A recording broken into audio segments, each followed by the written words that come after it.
Hello friends, welcome to our YouTube channel JK papers. तो आज हम आपके लिए लाए एक नया वीडियो जिसमें हम आपसे एक इंपॉर्टेंट अपडेट शेयर करेंगे जो कि जेके बोपी की तरफ से निकल के आ रहा है। जेके बोपी ने आज अपनी वेबसाइट पर एक नोटिफिकेशन पब्लिश की है जिसमें उन्होंने बीएससी नर्सिंग, बीएससी पैरामेडिकल और बीएससी टेक्नोलॉजी कोर्सेज के लिए एप्लीकेशन फॉर्म्स का डेट मेंशन किया हुआ है।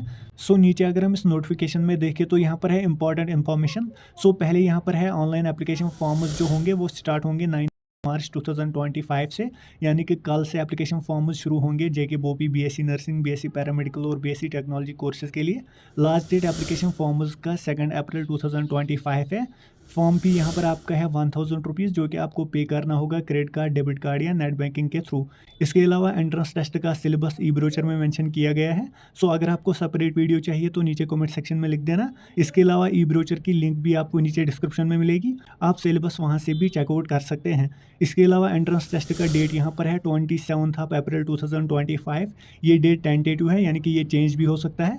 उसके बाद यहाँ पर लिखा गया है कि फॉर्म फिल करने से पहले आपको ई ब्रोचर अच्छी तरीके से पढ़ना है ताकि कोई मिस्टेक ना हो फॉर्म फिल करने के टाइम। उसके बाद यहाँ पर 9th पॉइंट है, जो एंट्रेंस टेस्ट होगा वो ऑफलाइन मोड में कंडक्ट किया जाएगा। फिर यहाँ पर हेल्प डेस्क में ये नंबर्स भी दिए गए हैं और एक ईमेल भी दी गई है अगर आपको कोई असिस्टेंस चाहिए फॉर्म फिल करने के लिए, आप इनसे कांटेक्ट कर सकते हैं। उसके बाद यहाँ पर सबमिशन ऑफ ऑनलाइन फॉर्म्स में लिखा गया है कि कौन कौन से डॉक्यूमेंट आपको अपलोड करने हैं। पहले यहाँ पर है डोमिसाइल सर्टिफिकेट, उसके बाद है 12th क्लास मार्क्स कार्ड, तीसरा यहाँ पर है डीओबी सर्टिफिकेट, फिर यहाँ पर है वैलिड रिजर्व्ड कैटेगरी सर्टिफिकेट अगर आपके पास है। उसके बाद है any other document as required. फिर अगर हम बात करें एलिजिबिलिटी की तो यहाँ पर पहले है बीएससी नर्सिंग की एलिजिबिलिटी। पहला पॉइंट यहाँ पर है आप डोमिसाइल होने चाहिए UT of Jammu and Kashmir या लद्दाख के।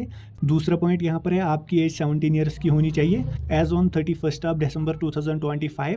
मैक्सिमम एज लिमिट यहाँ पर 35 है।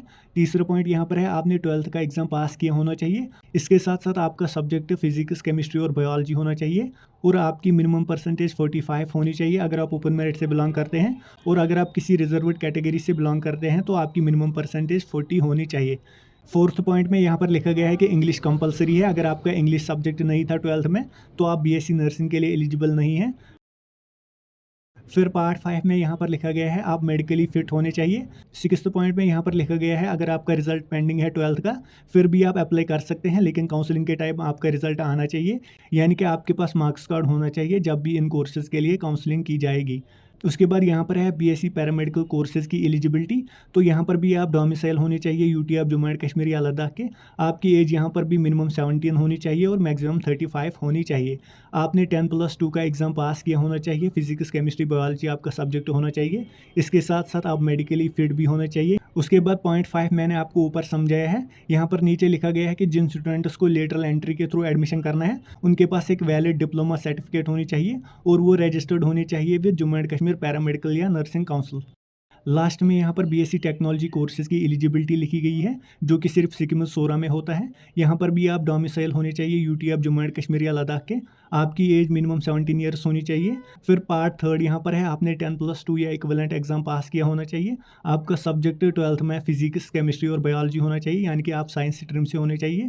इसके साथ साथ आपके 50% मिनिमम मार्क्स होने चाहिए अगर आप ओपन मेरिट से बिलोंग करते हैं, और अगर आप किसी रिजर्व्ड कैटेगरी से बिलोंग करते हैं तो आपकी मिनिमम परसेंटेज 40 होनी चाहिए।